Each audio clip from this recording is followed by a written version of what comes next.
que é que a gente destaca agora? Muito bem. A questão dos méritos humanos.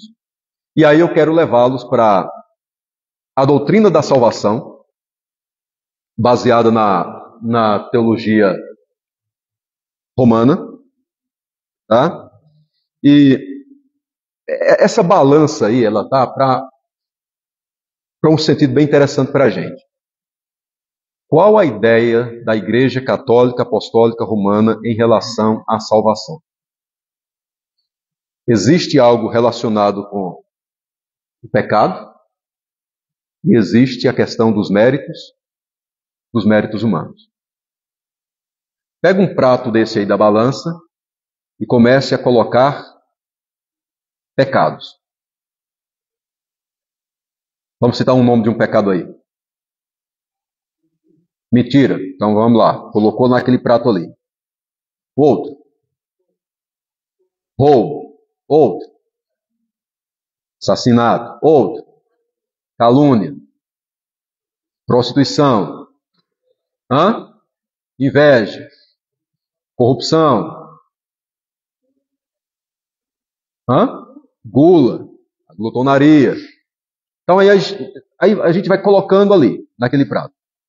Logicamente, a gente sabe o que é que está acontecendo? Está pesado demais.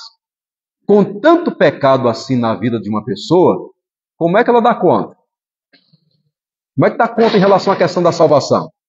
Então a gente precisa trabalhar o outro prato da balança. Dar um contrapeso nela.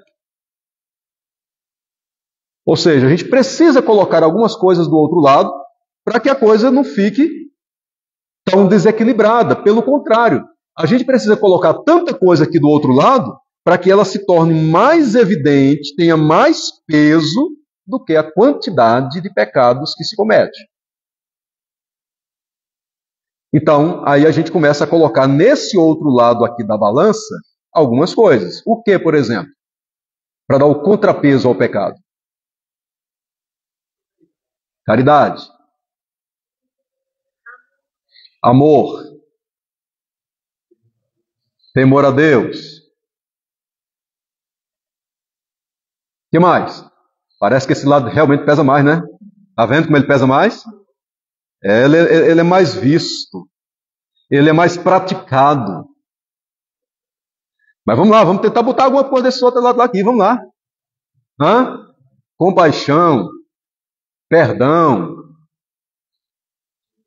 misericórdia. Tudo atitudes nossas, né? Importante que se diga, são méritos, ó. Tudo atitude nossas. Aí a gente vai tentando. Será que já deu para igualar os pratos? Bem, o que acontece então sobre salvação? A teologia católica diz que a salvação não vem pela obra de Cristo? Não, ela não diz isso.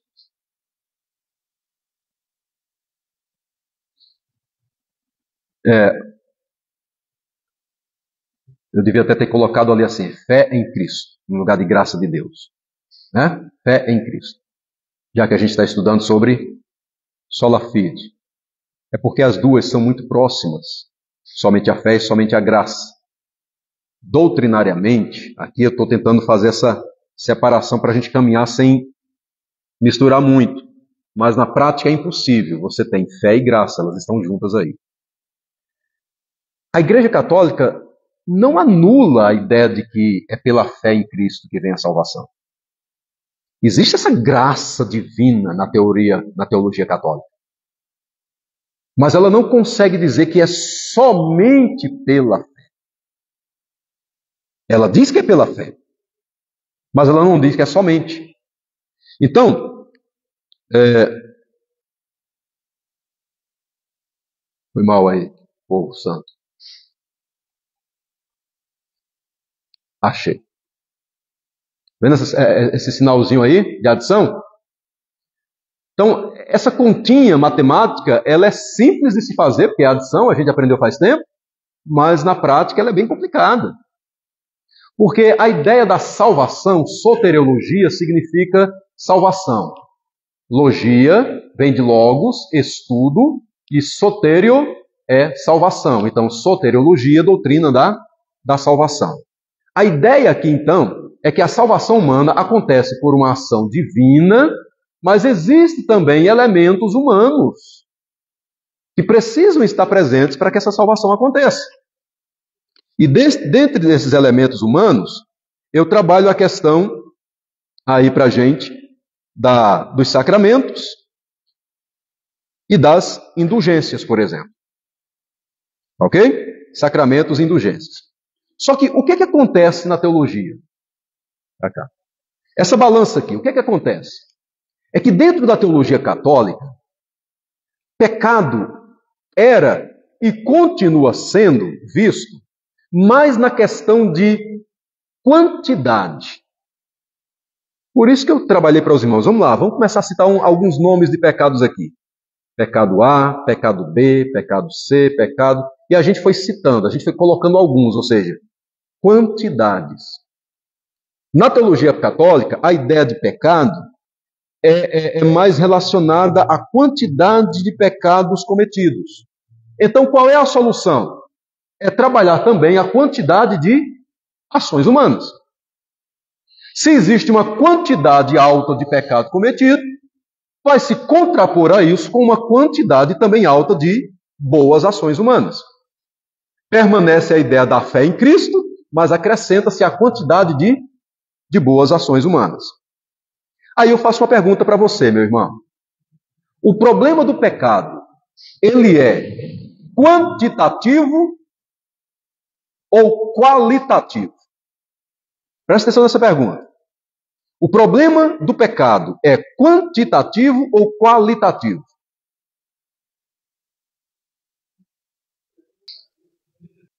Qualitativo.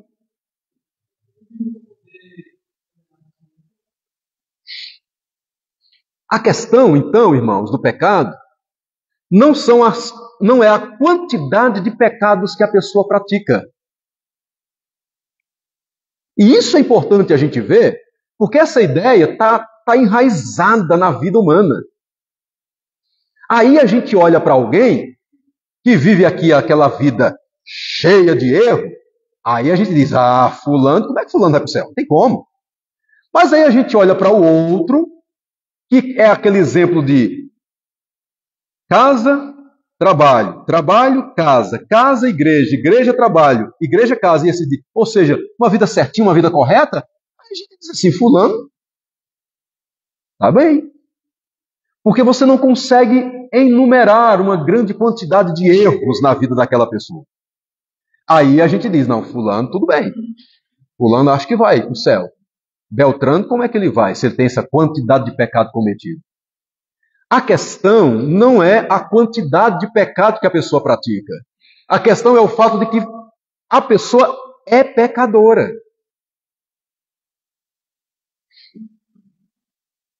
Então, meu irmão, sabe, em relação à salvação, isso não vai contar se a pessoa vive uma vida cheia de pecado ou se ela vive uma vida lá dentro de um convento certinho, sem praticar nada de errado daquilo que a gente entende. É a mesma coisa. A quantidade de pecados que o ser humano pratica também tem influência? Tem, mas isso não tem influência em determinar se a pessoa vai ou não para o céu. A questão é que o pecado habita em nós. E isso, por si só, já implica em condenação.